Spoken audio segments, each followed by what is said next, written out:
It was just about saving somebody's life that somebody else would have done for me. Some Madison County fishermen team up with some Zionsville area Boy Scouts to help save two men who were caught out on some pretty cold lake water.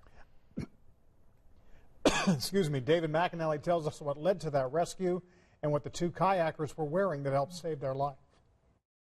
On quiet, cold Lake Mississinewa Saturday, some were on the water, some were in the woods, and good thing one could hear the other. They planned out the trail and we all took the hike and around the Blue Heron Trail, which went right next to the water, so it was a very nice trail, and that's when we heard the shouts for help. The Boy Scouts and adult leaders with Troop 69 in Zionsville couldn't know that being prepared in emergency response would pay off for two strangers Saturday. We kind of saw the kayak actually tip over, and it was kind of frightening to see. We couldn't make it out at first, and eventually we heard kind of help.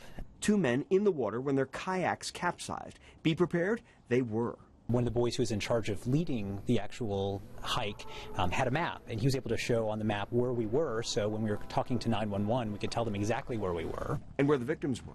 Two scouts headed to the closest boat dock to the victims to look for rescue craft. They just forded through it, chest deep in water, in 40 degrees to make it to the boat ramp to try to summon someone with a boat. So while the scouts are hearing those calls for help from their trail up in the woods, a couple of fishermen are hearing it from their boat out on the lake.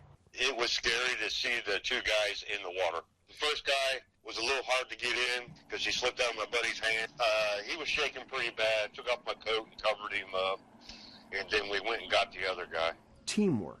We found the situation, we saw what was happening. That's like exactly what we were being prepared for. The police say the two victims were taken to the hospital, checked for injuries and hypothermia, and then released. David McAnally, Channel 13 Eyewitness News.